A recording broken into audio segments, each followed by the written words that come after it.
말씀은 마태복음 28장 1절부터 10절까지 마태복음 28장 1절부터 10절까지 말씀입니다.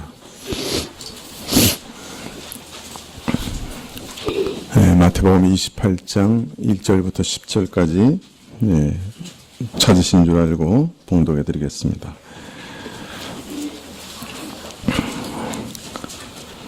마태복음 28장 1절입니다.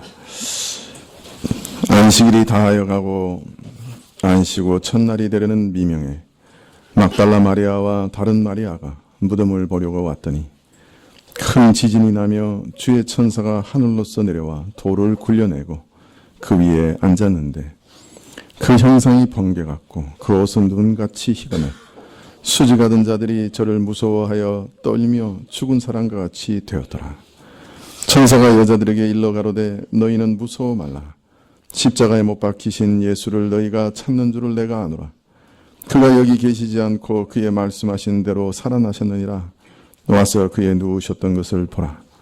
또 빨리 가서 그의 제자들에게 이르되 그가 죽은 자 가운데서 살아나셨고 너희보다 먼저 갈릴리로 가시나니 거기서 너희가 배우리라 하라. 보라 내가 너희에게 일렀느니라 하거늘 그 여자들이 무서움과 큰 기쁨으로 무덤을 빨리 떠나 제자들에게 알게 하려고 다름질할세. 예수께서 저희를 만나 가라사대 평안하뇨 하시거늘 여자들이 나아가 그 발을 붙잡고 경배하니 예수께서 가라사대 무서워 말라. 가서 내 형제들에게 갈릴리로 가라 하라. 거기서 나를 보리라 하시니라. 아멘.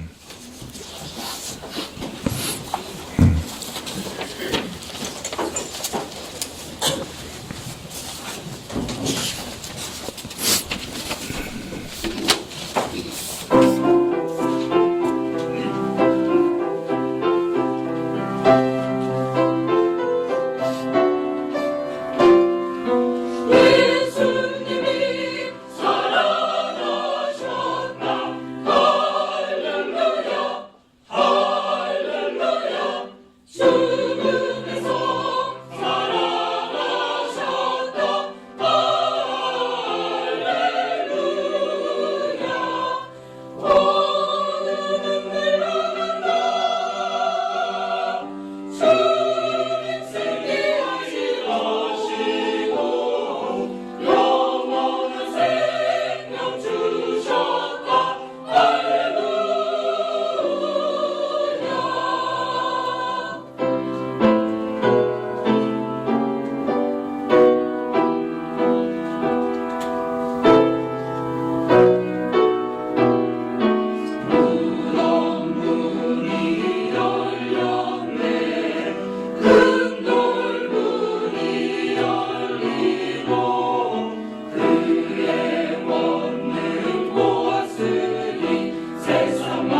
예수님의 시체를 장사 지낸 자들은 예수님을 불신하고 그를 죽여 제거하였던 유대인들이 아니었죠.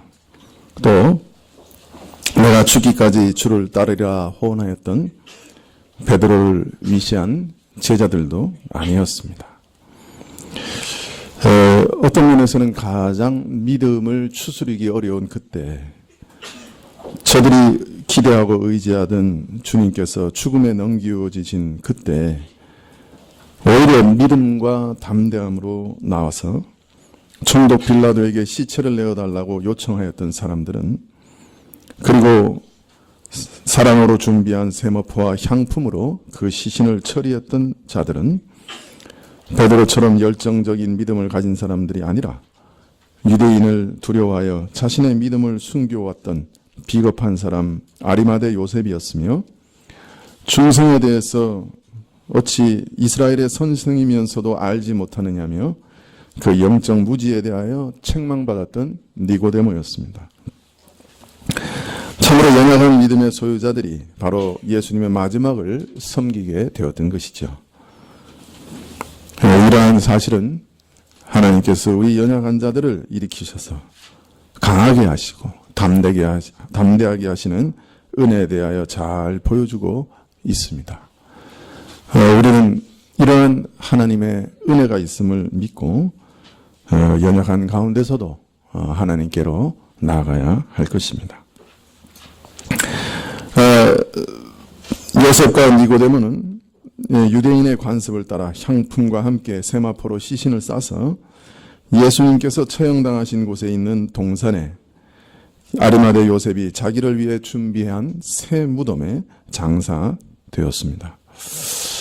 이로써 우리는 예수님의 장사마저도 성경의 예언 그대로 이루어졌음을 알 수 있지요. 이사야서 53장 9절에 보면 그는 강포를 행치 아니하였고 그 입에 괴사가 없었으나 그 무덤이 악인과 함께 되었으며 그 묘실이 부자와 함께 되었다. 예수님께서는 죄인으로 무덤에 들어갔으나 묘실은 부자의 것이었다. 쉽게 말하면 죄인처럼 죽을 것이나 왕자처럼 장사될 것이다 라고 하는 예언이 이루어졌던 것이죠.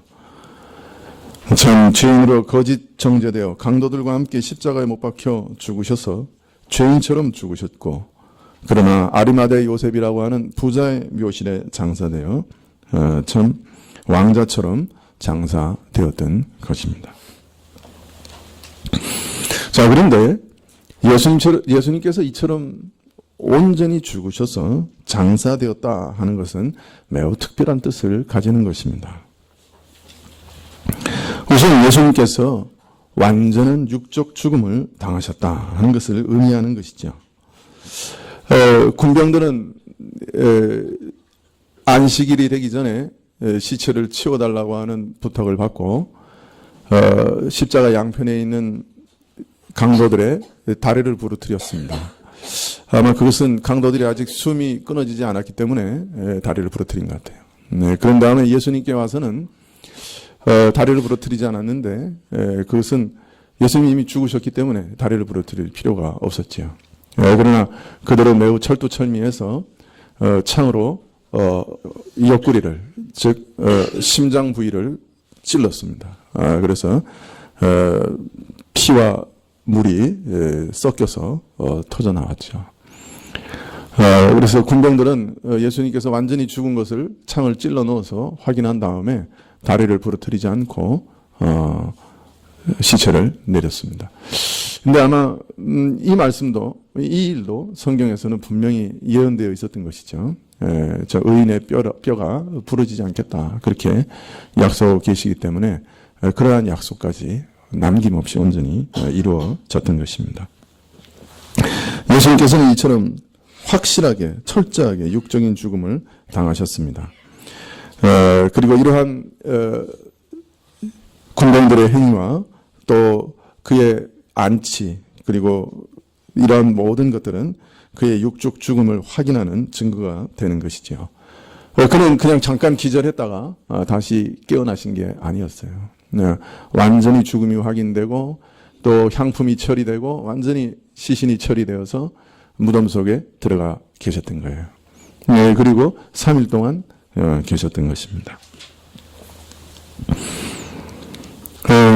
예수님은 우리가 당해야 할 지옥의 심판과 죽음을 다 감당하셨는데요. 우선 그 영혼이 전 하나님의 진노를 감당하셨습니다. 우리 죄인들이 지옥에서 당해야 할 모든 고난을 대신 당하실 때 하나님께서는 참으로 예수 그리스도를 모든 죄인의 죄를 짊어진 죄인으로 보셨고 하나님의 진노를 십자가상에서 예수님께 쏟아 부으셨고 또 하나님께서는 그 모든 예수님과 가지셨던 영적인 친밀함과 친교를 거두시고 예수님 그분으로부터 자신의 아들로부터 떠나가셨습니다.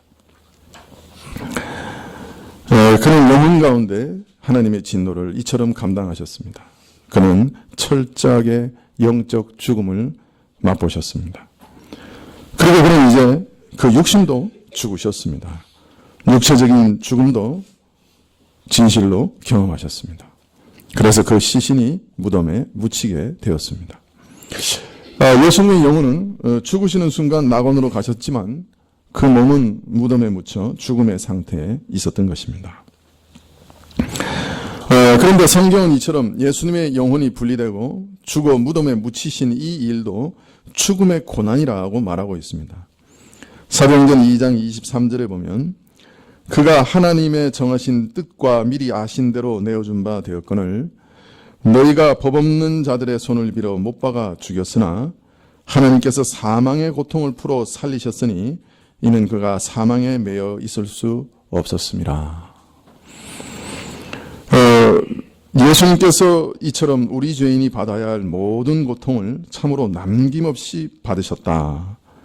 베드로가 이렇게 얘기할 때 그는 참으로 죽으셨고 사흘 만에 부활하시기까지 계속 죽은 자로서 죽음의 세력 안에 계셨고 이러한 육체적 죽음을 통해서 우리 죄인이 받아야 할 모든 고난의 잔을 마지막 한 방울까지 마시셨으며 쓰리쓴 죽음의 전체를 맛보셨다. 그렇게 말씀하고 있습니다. 비록 그 영혼이 낙원으로 불리우심을 받았으나 그의 육신은 차디찬 무덤에 있었고 그는 여전히 어떤 면에서는 죽음의 세력 안에 갇혀 있었습니다. 그래서 사도행전 2장에 보면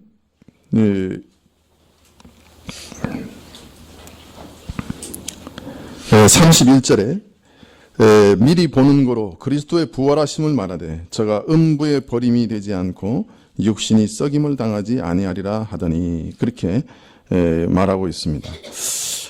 여기서 음부라고 말하는 것은 헬라어로 이제 하데스인데요. 그래서 초대교회부터 예수님이 지옥으로 내려가셨다. 그런 말이 나오게 됐습니다. 왜냐하면 이제 하데스라고 하는 음부라는 말이 나오기 때문이죠.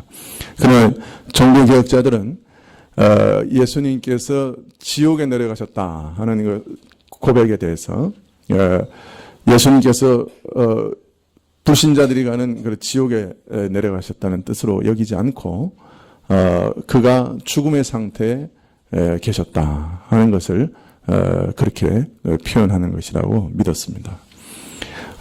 그래서 종교개혁자들은 그가 음부에 내려가셨다 하는 말 자체를 바로 이처럼 그 영혼이 육신에서 떠나가서 그 육신이 3일 동안 무덤 가운데 계신 상태를 표현하는 의미로 받아들였던 것입니다. 이처럼 그리스도께서 영적인 죽음과 육신적 죽음 전체를 경험하신 것을 우리는 말씀을 통해 잘 볼 수 있습니다. 예수님께서 이런 죽음을 경험하신 것은 우리를 죽음의 두려움과 죽음 자체로부터 온전히 구속하기 위해서 그렇게 하신 것이죠. 이 고난을 통해서 그리스도께서는 죽음 자체를 멸망시키시고 바로 이러한 자신의 몸을 통한 거룩한 산제사를 통해 그의 보혈을 가지고 지성소에 들어가 모든 믿는 자들을 영원토록 온전하게 하시는 산제사를 드렸던 것입니다. 저는 이번 수요일 날 있었던 큰 불행을 보면서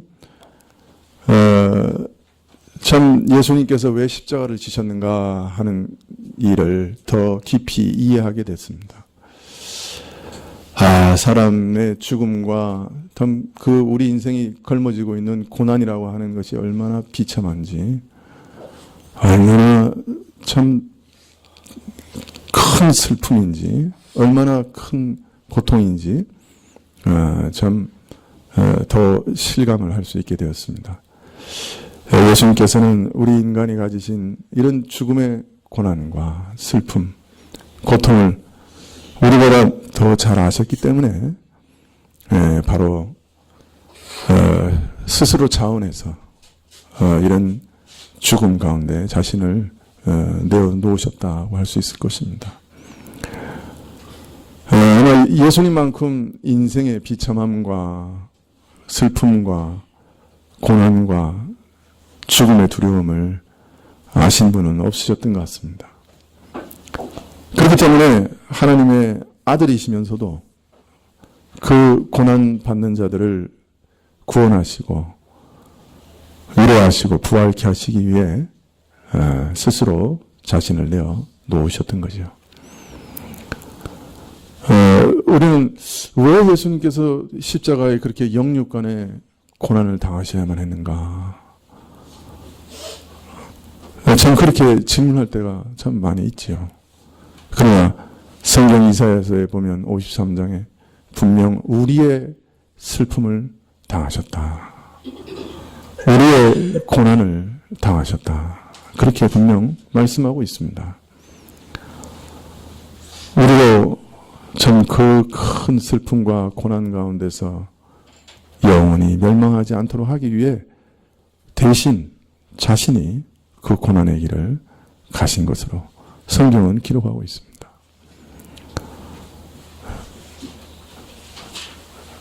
큰 슬픔과 고난 속에서 예수님은 홀로 우리 모든 죄인이 감당해야 할 슬픔과 고난을 홀로 외롭게 감당하셨던 것이죠.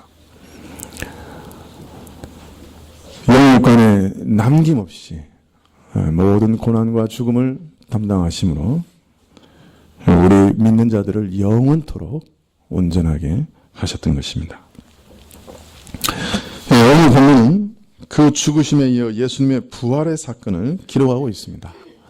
1절에 보면 안식일 다음 날 마리아와 또 다른 마리아가 무덤을 찾아갔다 그렇게 기록하고 있습니다. 다른 복음서에서는 향품을 시신에 바르기 위해 찾아갔다고 말씀합니다. 마가복음에 보면 여인들이 무덤을 찾아가면서 서로 말하기를 누가 우리를 위하여 무덤 문에 돌을 굴려주리오라고 걱정했다고 기록하고 있습니다. 유대인의 묘지는 우리 풍습과는 달리 굴을 파서 그 안에 시신을 안치한 후에 무덤 입구에 큰 돌을 굴려서 막아놓고서 사람들이 함부로 접근하지 못하게 하였습니다. 이 돌이 여자들의 힘으로는 도저히 움직일 수 없을 만큼 크고 무거웠기 때문에 여자들은 무덤을 찾아가면서도 염려하고 있었던 것이죠. 그러나 하나님께서는 이 여인들의 염려를 들으셨는지 마가복음 16장 4절에 보면 여인들이 도착했을 때는 이미 돌이 굴려져 있었다고 말합니다. 눈을 들어본 즉 돌이 벌써 굴러졌으니 그 돌이 심히 크더라. 그렇게 기록하고 있습니다. 마태는 오늘 말씀에서 이 돌이 어떻게 굴려졌는지를 기록하고 있습니다. 2절에 보면 큰 지진이 나며 주의 천사가 하늘로서 내려와 돌을 굴려내고 그 위에 앉았는데 그 형상이 번개 같고 그 옷은 눈같이 희건을 수직하던 자들이 저를 무서워하여 떨며 죽은 사람과 같이 되었더라. 오늘 말씀을 보면 천사들이 하늘에서 내려와 돌을 굴려내었다고 말합니다. 그리고 이 놀라운 광경을 직접 목격한 최초의 목격자들은 누구였는가? 아마도 여인들은 아니었던 것 같아요. 마가복음을 보면 여인들은 근심해서 올라간 이후에 이미 돌이 굴려지고 천사가 그 돌 위에 앉아 있는 것을 보았습니다. 네, 그렇다면 돌이 굴려지는 장면은 여인들이 보지 못한 것이죠. 자, 그러면 이 돌을 천사들이 내려와서 굴려내는 장면을, 이 놀라운 광경을 직접 목격한 최초의 목격자는 누구였느냐? 네, 여인들이 아니고 바로 대제사장들이 무덤을 지키게 한 파수꾼들이었죠. 예수님께서 사흘 만에 부활하시리라고 이전에 많이 말씀하셨는데 이 대제사장들과 바리새인들은 그 말씀을 기억하고 있었습니다. 놀랍죠? 제자들은 다 잊어버리고 놀라고 당하고 예수님께서 죽으셔서 모든 일들을 포기하고 상심해서 고향으로 내려가고 뭐 이런 상황이었는데 놀랍게도 예수님의 대적이었던 대제사장과 바리새인들은 기억하고 있었어요. 그래서 만일 제자들이 시체를 훔쳐간 후에 예수님께서 부활하셨다고 소문을 내면 그것이 더 큰 문제를 일으킬 터이니 군병들을 보내서 지켜달라고 본디오 빌라도에게 부탁을 했죠. 그래서 군병들이 와서 예수님의 굴 입구를 막은 돌 위에 임봉하고 그리고 든든하게 지키고 있었던 것입니다. 예수님께서 사흘 만에 부활하시리라고 하셨던 말씀이 거짓이라고 하는 것을 확실하게 확인하기 위해 대제사장들이 보내어가지고 눈을 부릅뜨고 지키게 했던 그 군병들이 하늘로부터 보냄을 받은 번개에 의해서 무덤이 열리는 것을 보게 된 것입니다. 그 천사의 형상은 참 번개 같고 그 옷은 눈같이 희었다. 그렇게 얘기하고 있는데요. 마치 다니엘서에서 나왔던 그 미가엘과 같은 그런 모습이라고 할 수 있습니다. 하늘에 속한 영광을 온전히 드러내는 천사가 모습을 드러내고 돌을 굴려내자 군병들은 두려움 가운데 떨며 마치 죽은 자 같이 되었다. 그렇게 기록하고 있습니다. 참 아이러니컬하게도 예수님께서 부활하신 사실은 여인들이나 주님의 제자들에 앞서서 예수님의 부활을 부인하기 위해서 눈을 부릅뜨고 지키는 그 사람들에게 제일 먼저 알려졌던 것이죠. 주를 불신하고 대적하는 자들에게 제일 먼저 참으로 이러한 천사들이 나타나서 동굴의 문을 열고 빈 무덤을 보이는 참 그런 일을 통해서 간접적이지만 부인할 수 없도록 예수님의 시체가 제자들에 의해서 훔쳐진 것이 아니라 그 누구도 건들지 못하도록 온전히 봉인된 상태에서 천사들에 의해서 직접적으로 열리게 됐다 하는 사실을 도저히 부인할 수 없도록 저들 눈앞에서 무덤이 막힌 돌을 열어 제쳤던 것이죠. 그러나 이 군병들에게는 이러한 사건이 너무나 두려운 일이었습니다.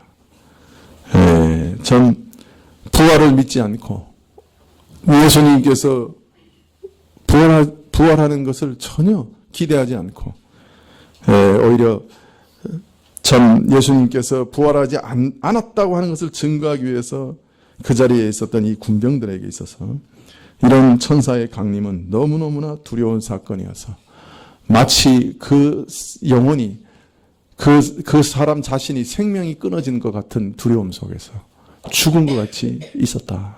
그렇게 말하고 있습니다.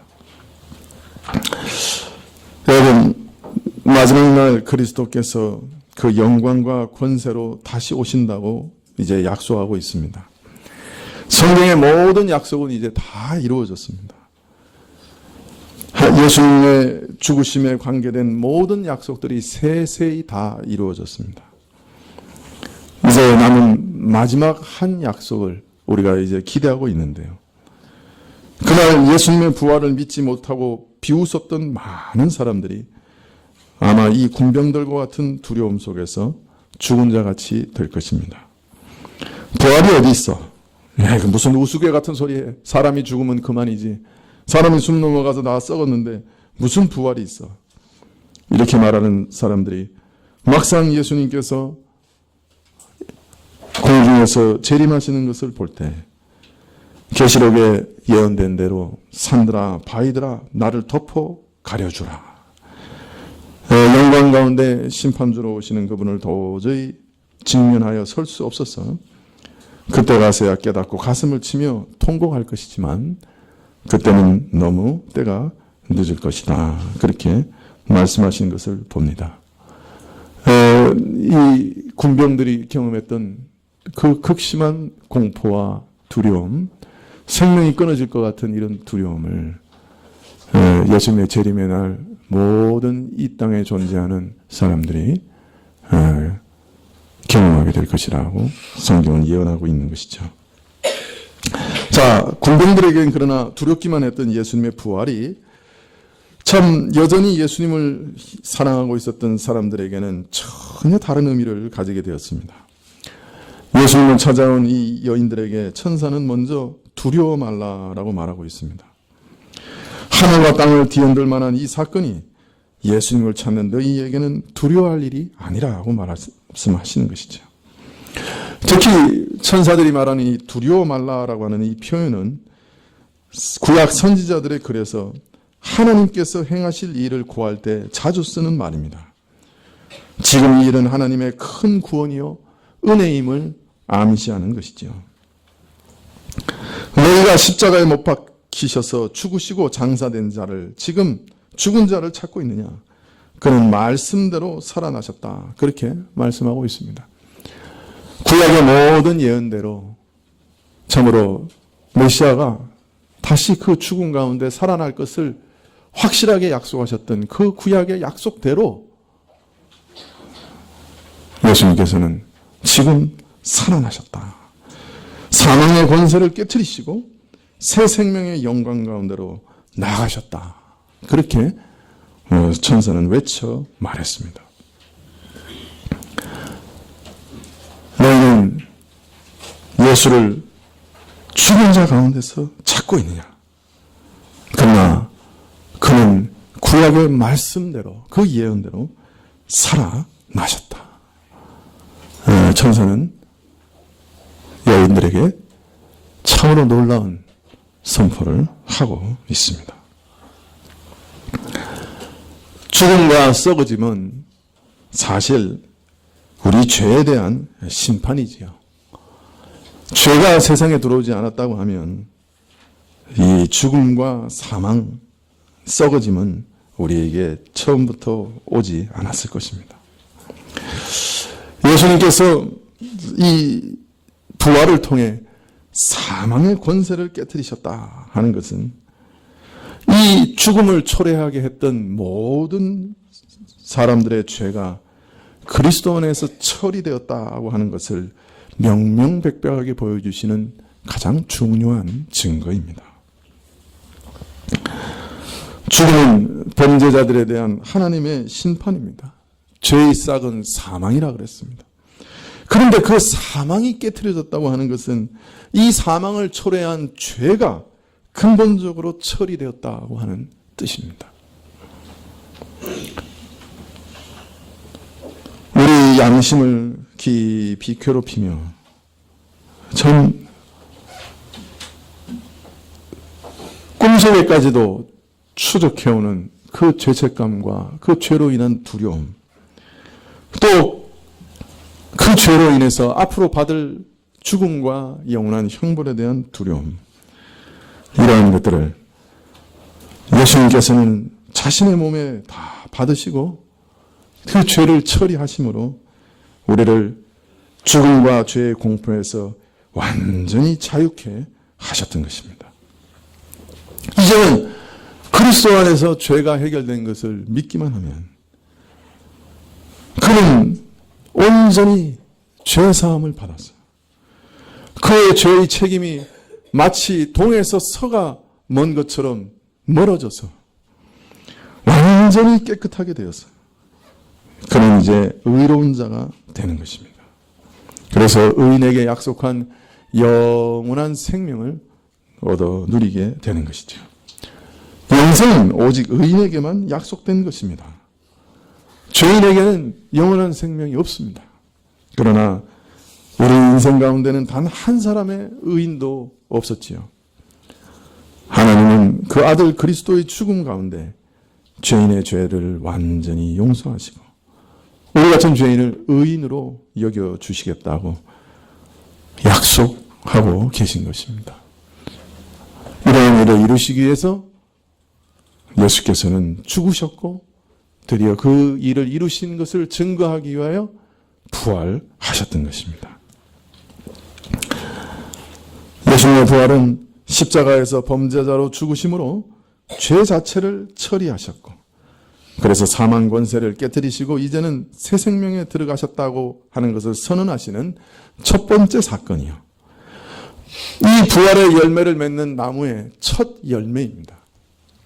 그 나무가 이제 첫 열매를 맺었기 때문에 이제 그 그리스도를 따르는 모든 사람들이 그 부활의 열매에 참여하게 될 것입니다. 우리도 그 부활의 열매들이 될 것입니다. 이를 확인하면서 예수께서는 참으로 하늘에 오르셔서 승천하시고 마지막 날을 기다리고 계신 것이죠. 와서 그의 누우셨던 것을 보라. 천사는 무덤을 찾은 여인들에게 촉구합니다.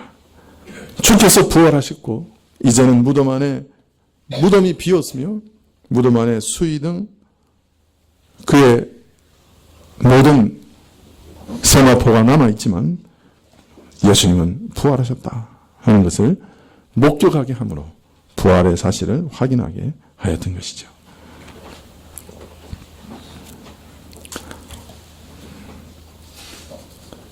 천사들을 통해서 예수님의 부활을 확인한 여자들이 또 제자들에게 가서 갈릴리에 가서 다시 만나자고 하시는 예수님의 전언을 천사로부터 들은 제자들이 기쁨과 두려움을 동시에 느꼈다고 말하고 있습니다. 사람이 상상도 할 수 없는 참 초월적인 사건을 접하면 제일 먼저 느끼는 것은 두려움입니다. 참 여인들은 일면 그 소식에 기뻐하면서도 일면 너무나 놀란 소식에 두려워했다. 그렇게 말하고 있습니다. 이것은 인간의 심리를 잘 아는 정말 그 놀라운 일을 접했던 사람들의 고백이라고 할 수 있겠죠. 자, 그런데 이 여인들의 두려움은 곧바로 더 큰 기쁨과 평안으로 바뀌게 됩니다. 이 여인들이 이 부활의 소식을 제자들에게 전하기 위해서 막 달려가는데 그 달려가는 도중에 예수님을 만나게 됩니다. 28장 9절에 보면 예수께서 저희를 만나 가라사대 평안하뇨 하시거늘 여자들이 나아가 그 발을 붙잡고 경배했다. 예수님께서 갑자기 여자들 앞에 나타나셨어요. 그리고 아마 샬롬 하고 인사하셨겠죠. 유대인들의 통상적인 인사 방법이죠. How are you? 예수님께서 그렇게 말씀하셨어요. 잘 지냈어? 여인들이 깜짝 놀랐어요. 그런데 여인들이 전혀 새로운 반응을 보입니다. 예수님의 발 붙잡고 그 발에 엎드려 경배했다. 이제는 예수님이 참으로 새로운 신분으로 참 그들 앞에 서 계신 것을 저들은 발견했던 것이죠. 하나님의 모든 영광을 다 받으신 분으로서 메시아의 영광을 온전히 가지신 분으로서 하늘과 땅의 모든 권세를 다 가지신 분으로서 그분을 만나게 되고 그래서 사망 권세를 이기신 이 예수님 그분이 새로운 신분을 가지신 경배받으실 마땅한 하나님의 아들이심을 직감하며 그 발을 붙잡고 경배합니다. 자, 이런 여인들에게 제자들에게 다시금 갈릴리에서 예수님을 뵙게 될 것을 전하라고 하시는데 근데 여기서 예수님께서 주목할 말씀을 하십니다. 28장 10절에 보시면 이에 예수께서 가라사대 무서워 말라 가서 내 형제들에게 갈릴리로 가라 하라. 거기서 나를 보리라. 근데 여기서 한 가지 꼭 주목해서 보아야 될 것이 있어요. 그건 뭐냐면 내 형제들에게 라는 호칭입니다. 한마디 한마디가 중요하지만 제일 먼저 좀 살펴보고 싶은 것이 이 말씀이에요. 내 형제들에게.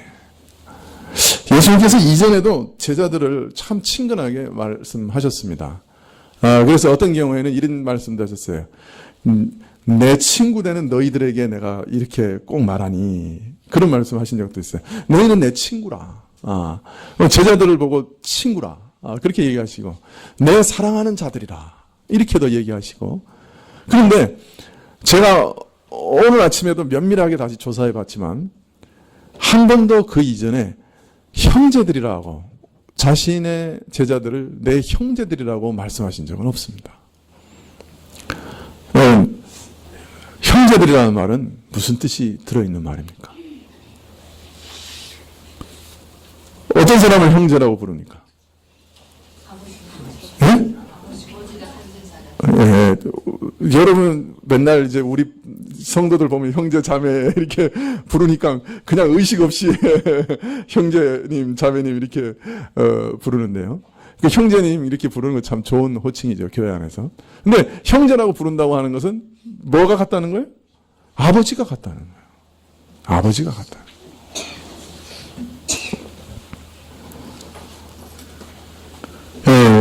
예수님께서 십자가를 지신 다음에 부활하시고 이제 그의 사랑하는 제자들을 향해서 너희는 내 형제라 그렇게 말하고 있습니다. 형제들에게 가서 이 말을 전해라. 형제라는 말은 한 아버지에게서 난 자라 하는 말입니다. 그 존재의 근원이 동일하며 한 분이라는 뜻입니다. 부활하신 예수님께서 이제 너희는 내 형제라. 동일한 하나님 아버지의 아들이라. 너희는 동일한 하나님 아버지의 자녀들이라. 그렇게 말씀하고 계시는 것이에요. 나와 똑같은 아버지, 영존하시는 하나님을 아버지라고 부르는 그런 특권을 가진 자들이라. 하나님의 자녀가 되는 권세를 가진 자들이라. 그렇게 말씀하고 계시는 것이죠. 이제 하나님 아버지의 모든 유업을 다 받을 상속자요. 하나님 나라의 영광과 축복과 은혜와 생명을 유업으로 받을 자들이라. 그래서 영원한 생명, 영생을 얻을 자들이라. 더 나아가서 하나님 아버지 자신을 유업으로 선물로 받을 자들이라.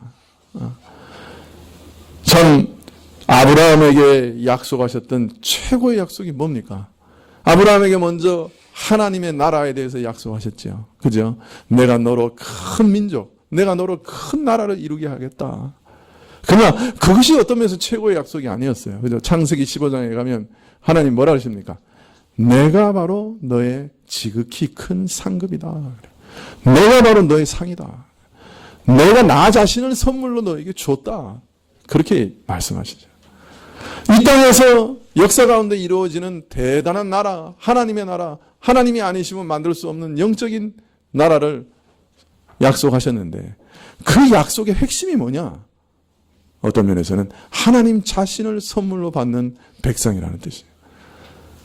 하나님 자신을 아버지로 선물을 받아서 하나님의 아들이 되는 그런 나라라는 것이에요. 그래서 최고의 약속은 하나님 자신을 선물로 주겠다 하신 그런 약속이에요. 근데 오늘 예수 그리스도께서 죽으시고 부활하신 이후에 그 약속이 완전히 이루어진 것을 예수님께서 단 한마디를 표현하시기를 내 형제들에게 가서 전하라. 그렇게 말씀하고 계시는 것이죠.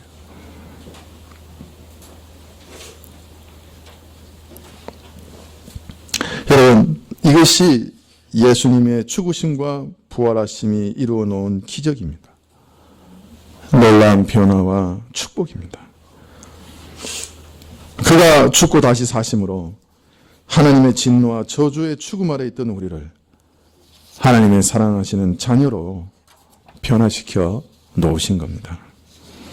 하나님 자신을 선물로 받고 하나님 자신을 이제 아버지라고 부를 수 있게 하시고 하나님 자신이 가지신 모든 영생과 복을 유업으로 받게 하시는 큰 은혜를 우리에게 주신 겁니다. 예수님께서 죽으시고 부활하신 것은 단순히 우리를 처참한 죽음과 지옥의 고난에서 하나님의 심판에서 건지시기 위해서 고난당하시고 부활하신 것, 그것만 아닙니다. 그것은 예수님이 우리에게 주시는 축복의 반입니다. 예수님께서 죽으시고 부활하신 또 다른 더 큰 이유가 있는데 그것은 바로 하나님 자신을, 천지를 창조하신 하나님 자신을 우리에게 선물로 주시기 위해서입니다. 우리를 하나님의 자녀로 부르시고 하나님의 자녀의 권세를 주시고 하나님이 누리시는 모든 영광과 권세를 우리에게 선물로 주시려고, 그 하나님의 나라를 우리에게 주시려고 예수님은 죽으시고 부활하신 겁니다. 죄인의 죄를 다 해결하시고 그냥 해결하셔서 그치시는 게 아니라 하나님의 자녀로 만드시고 하나님 자신을 선물로 주시는 거예요. 요한복음에 보면 바로 형제들이라고 부르신 다음에 이렇게 말합니다. 나의 아버지는 곧 너희 아버지요 나의 하나님은 곧 너희 하나님이라. 여러분, 우리가 기도할 때 아버지 이렇게 부르는데요, 또 그렇게 부르라고 말씀하시고, 그죠? 또 우리는 기도할 때마다 아버지, 하늘에 계신 우리 아버지, 아버지 이렇게 고백하는데요, 그 고백의 의미가 얼마나 놀라운지 아십니까?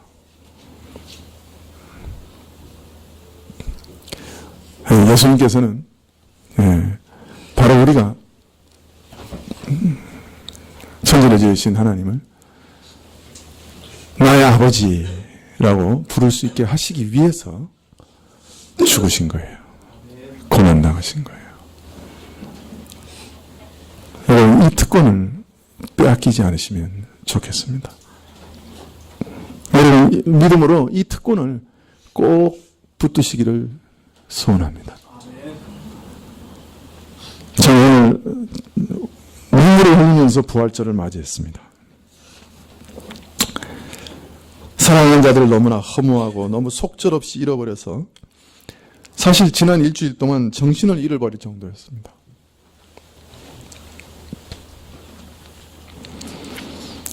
사무실에 앉아있는데 핸드폰에서 계속 메시지가 옵니다. 어느 담임 목사가 목회하는 교회 고등부 학생 누구를 어느 장례식에 식장에 모셨습니다. 우리 교단에, 교회에서 메시지가 계속 올라오는 거예요.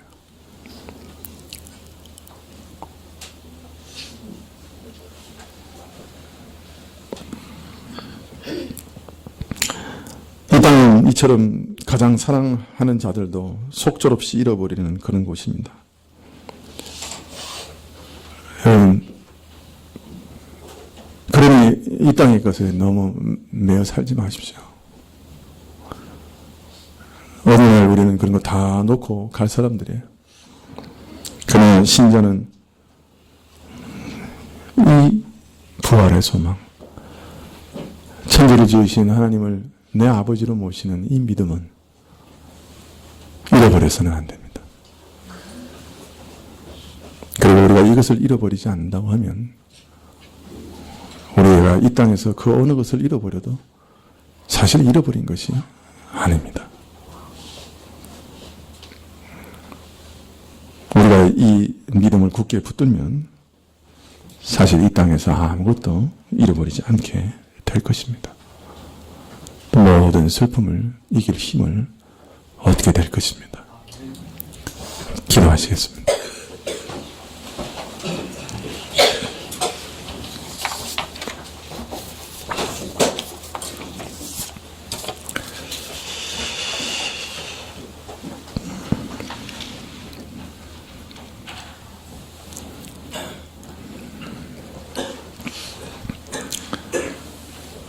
큰 슬픔 중에도